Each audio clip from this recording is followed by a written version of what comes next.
So this is what we make pretty much like on a daily basis. Our 4 different kinds of dough, basically 100 sheets of lasagna every day. And it's a lot. I mean, if you pick this thing up, I don't even know, it probably weighs 30 pounds maybe. I mean, the crazy thing is we almost didn't put the lasagna on the menu. And now it's like the thing that everybody comes to the restaurant for. What's unique about this restaurant, every single one of our pastas is handmade. There is a bit of like an Instagram curse with this lasagna dish. It's not like we like developed it to be photographed. It just so happened that people ended up liking taking photos of it. The rest was history, I guess. What I do is I fold it like this, and you can see how long this thing has gotten because we just made it super thin, right? Straighten it out, and then we make each one about 12 inches. And then what I do is I fold them all on top of each other. And again, this is just one step in making the lasagna. It's insane, like the amount of work that goes into it. If you're gonna make fresh pasta, there's no other way to do it. Now we're gonna cut, and then you end up with the sheets. These sheets are for tomorrow. Once we're done sheeting, we're gonna wrap them, put them in the walk-in, and then we're gonna take out the ones she made yesterday and start blanching them. We have to blanch each sheet individually, and there's no other way to do it. And this is boiling very, very heavily salted water because we're imparting that seasoning into the pasta, and then salted ice water too, to like reinforce, because if you just use salted boiling water, then you put it into unsalted ice water, it just basically washes out all the salt. So salted, salted. It literally takes probably 2 hours every day of someone just doing this. We only ran out of it once, and it was like the first week we were open, I think, right? Yeah. But since we did that, we always put on the menu limited availability just in case something ever happens. But it's never happened since then, so.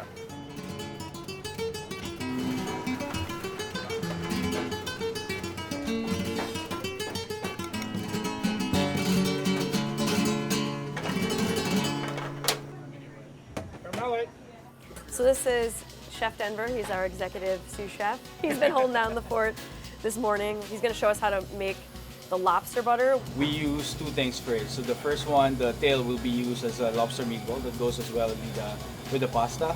And then on top of that would be the lobster butter, which we'll be using the lobster body, the liquid gold in our restaurant. So what we want to do is just transfer everything here. So we have the garlic, the Calabrian chili, and also the butter that we'll be using for this one. First thing we'll be putting in the butter. So this is a total of 4 pounds of butter. Before here, I was working in Panda Express and then started here not knowing how kitchen runs. And we work our way from there. Right now that everything's in there, we basically just let it simmer for about 2 hours. And then after that, we strain it to a chinois. And then after the chinois, we pass it through a coffee filter. So make sure everything's ready. And then that's when we store it in cups in the freezer. And then whenever we need, we take it out. Now I'm gonna stuff the lobsters for tonight. This is like the main element of our lobster for two dish. It's a 2-pound lobster that we basically prepare kind of like thermidor style. Quickly blanch them just to like get the meat to detach from the shell. And we remove the meat, we chop it up, and then we mix it with our smoked vodka sauce. We often joke that this is basically like, I don't know, like a cheese restaurant. I mean, just like the amount of like dairy that we go through in this restaurant is pretty wild. So this is gonna then get baked for like, I don't know, 12 minutes. So there's a ton of effort that goes into this in advance. During service, like, comes together relatively quickly. We're just basically gonna like roast off this lobster. It's like the most expensive thing on the menu, basically. We only make a few a night. So our next major project that we do almost every day of the week is our caramelle pasta. It's 2 different types of dough. So we use our classic egg dough that we use for our lasagna, as well as we use a black sesame dough. And then Carmen cuts it into strips, and we basically apply it to the top of the egg dough. The whole idea is that it gives it like a tie-dye effect. When I make it, they don't look as nice as when Carmen makes it. Carmen, do you ever do a specific pattern based on your mood of the day? Is there like subliminal messaging No? in the caramelle? You don't write like, I hate Chef Scott or anything like that? Oh my God. I love this. Oh, thank you. Thank you, Carmen. Carmen's worked with us since day one. She's literally touched every single piece of pasta in this restaurant, except for when she goes on vacation. Then I touch those pieces of pasta. So she's gonna start sheeting it, and she's gonna put it through once and then click it and make it smaller, and it's gonna look awesome when she starts going through. It's gonna just explode with all the different colors and kind of like takes life and looks like something totally different. And you see she doesn't fold it. When I do it, I always mess it up in the ends, but she does it perfect every time. I don't know how you did that so fast. Well, you just so fast. It's more challenging to do this than it is to do another pasta, because if you do make a mistake, you can't reuse the pasta. There's a couple tools we use in making pasta every day. One is the expandable cutter, which comes in super handy. One side is fluted, the other side is straight. And then we also use a ruler. That's the way we make the consistency and everything the same. We measure everything before we cut it. You can't just guess on this kind of stuff. That's how we keep it looking the same every time. So this is filled with a buffalo milk ricotta that we import from Italy. So we intentionally flip this dough over and we fill it on sort of the backside so that when we create the shape, the black design is on the exterior. This is basically, we're forming the caramelle shape. Caramelle means candies in Italian. The shape basically resembles a little candy wrapper. So at this point, we put them in the freezer. We intentionally freeze this pasta when it cooks in the boiling water. The exterior cooks at like a perfect rate, and the interior is like runny and not overcooked, essentially. Caramelle! It's a cool looking dish. I think that's why it's kind of been such a popular dish since we opened. And then the pasta itself is served in a brown butter sauce with honey pickled persimmons, a little bit of black sesame oil. And then the dish gets finished with some black sesame puree and some opal basil. So this is like one of the last big projects we do every day before service. We actually make this for the following day. The dough is very simple. It's just flour, salt, olive oil, and water. It's a process where we make all the dough and then we portion all the dough, roll it, and then we flatten it out, and then we actually stretch the dough, like almost like pizza. We take a little 10-inch pizza pan and we actually stretch the dough on top of the pan. When you stretch it, it looks like the top of a drum. Oh, how many are you doing today? 50? 45. Okay, 45. So she's gonna do 45 today. And then we're gonna fill all of them with cheese and the garlic chives, and then we're gonna stretch another one on top of it. And then it rests until tomorrow. It's crazy, right? I feel like with all of our recipes, when we develop them, like you always like come up with efficiencies and smarter ways to like achieve the same end result. And with this particular one, like there's like no other way to do this. So Allie's gonna lay down an even layer of that. This is a sofrito made with Japanese garlic chives, garlic, and chilies and olive oil. We usually make it a day in advance to make sure it cools. Parmesan, this is actually a top secret cheese blend mix. We don't typically share the secret of that one. So basically for efficiency's sake, the move will be to like top all these at once. After that, the next move is to top that bread with another layer of the stretch dough. We're doing like 50 of these a day, which is a lot considering how labor intensive this little task is. There are a few dishes here that are kind of like all hands on deck because it's like such a big prep project. So the chrysanthemum greens, picking of the greens is a big thing because we literally are like picking like leaf by leaf. We get over 200 pounds of chrysanthemum in a week. We've definitely put a dent in the chrysanthemum that's shipped to the East Coast because it's all grown in California mostly. Each leaf has to be iced down. We spin it in a salad spinner, and we have to pick like 30 pounds of it a day. And we have to make sure we don't pick anything that's dead or brown. After we let it sit in here for about 20 minutes or so, if you can see underneath, we raise it up with like this little raised thing. This way air can kind of get underneath it too, and it stays nice and fluffy, and any liquid and stuff can go to the bottom. This chrysanthemum salad that we have on our menu, and we make the dressing every day. Once the salad's done, it gets this shaving of Parmesan over the whole thing. It looks like a heavy snowfall. The station sells so much of this salad that like the people that work gourmet are just like, oh my God, if you learn this one dish, you basically know 90% of the station because we sell so many of them. Your arm gets so fatigued from shaving it that I you not, we have 3 cooks that got a tattoo that says Parm Arm on their arm. People always ask us like, oh, are you sick of the lasagna? I love that, you know, it's become like, you know, this thing that people recognize from this particular restaurant. I think it's awesome, and I think for the volume we do, like we make it the best we possibly can. This is the process for rolling the lasagna. These sheets have been blanched, cooled down. There's 3 sauces that go into the lasagna. It's Italian sausage bolognese. The other sauce is bechamel. And then the third one is the San Marzano tomato sauce. So now it's a scoop of, Scott just put a scoop of the parm on there. So then the same move with the mozzarella, a quart of mozzarella. Two things we don't skimp on it, tomatoes and Parmesan Reggiano. And how much Reggiano are we going through? I would say 2 full wheels a week. We just go through like copious amounts of all different types of cheeses.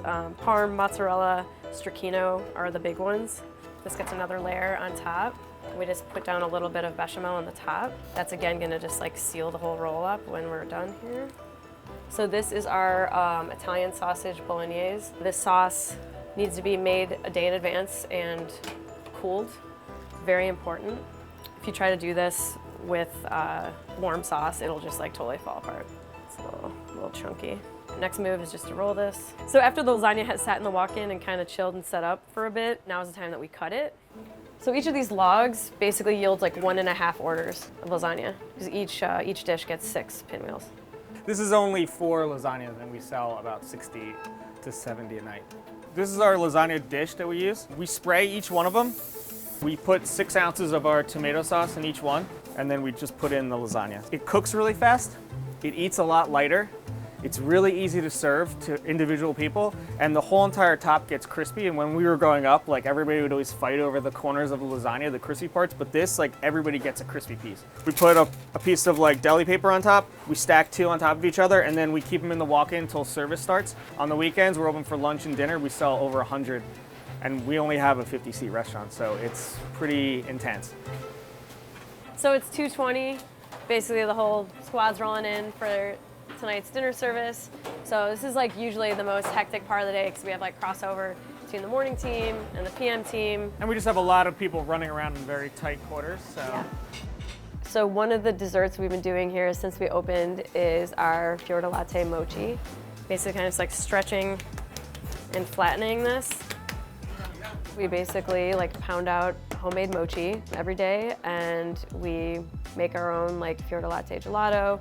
We wrap the mochi around it by hand, and then it's a pretty like simple dish, but I think it's like pretty complex in flavor and pretty interesting. I feel like we just like work really well together because we kind of like complement each other's like strengths and weaknesses and stuff. But when we first opened, in the morning I would open every day, and then Angie would basically expedite almost at 5 I nights a would week. close the restaurant. Yeah. I'm like a night owl and he's the Yeah. morning guy. Yeah. So it like, works out good. Yeah. We're lucky because like most restaurants only have 1 leader or 1 chef in the back of house, but we kind of have 2. So it is 4:05 probably. We open at 4:30. We have already a line started. Have you been to the restaurant before? Yeah, a few times. You have. Yeah, I live around here. Am I getting in today? You're the first person online, of course you are. Well, thank you so much for coming back. I appreciate it. Hi, how are you guys? Hey, good. Yeah, we came from Phoenix. We saw this on TikTok. I hope it lives up to the excitement. It will. Yeah, thank you. Now we're gonna walk over to the private event space and we're gonna go see Angie. She's making a new Amaro. So let's go see how it is. The beauty about this private event space is that during the day, it's like our menu development. Love the Italian tradition of like weird elixirs and like after dinner drinks. I've been messing around with one with broccoli rabe, see what happens. So it's like a 2-part process. First part is steeping a bunch of aromatics and liquor, and then the other part is mixing it with a syrup at the end. So this has Calabrian chilies, black peppercorn, orange zest, lemon leaves. It also has some lemon juice, water, and sugar. As soon as that's cool, mix this all up, and then get the final product. It's pretty good. It's 4:15. We're gonna go downstairs and have the meeting with the cooks. This morning, everything looked really tight with walk-in organization and everything. Has that been going pretty well with the new sort of structure of that? Keep the mise en place really tight. Just remember to, FIFO everything, organization, make sure we're keeping everything really neat. Cooking, cleaning, breaking down, whatever you guys do, make yourself proud. And I believe whatever you guys are doing is making yourselves proud right now. I would love to be part of this team of like line cooks and putting beside you guys. Let's have a great service, guys. Part of the daily mise en place for the cooks is also their hydration. So we got electrolytes, your roommate. Please sponsor us. I told Lauren she needs to buy stock in this company because she drinks like 4 of these every day. Yeah. So they got to stay hydrated. It's hot down here. This is the pasta station here. We have this nifty container here. It insulates our pasta so that it stays really cold, really fresh. This is our bread and butter here, but we have our lasagnas coming off of the plancha or the flat top. During service, the cooks know exactly what to expect. There's a very big push in the beginning. It's just getting a lot of food out very fast. Order in steak mid-well. Pick up 3 lasagna. I just want to have a restaurant that people want to come back to. We want our food to be like kind of interesting and unique and like surprising, but we don't want people to have to like think too hard about it. Crudo master, he makes some sick crudo. Coming up, corner up. Pick up lasagna solo. For 201, the salad. Yes. It's my parm. I put in many hours to get this stamp of approval. Just do the cauliflower trivet and then the regular ass lasagna. And then we have 1 caramelle. Yeah, that's everything right there. Our food is hopefully like soulful and like comforting. You guys have a lobster on order, right? Even though the restaurant's super full right now, super busy, you know, the team has everything under control. It's like a nice flow. Pick up flat, that's 3. We're very lucky. Like, we've been open 6 years, and there's still almost every day a line of people waiting to get in. People want to come here, and that really makes me excited every day.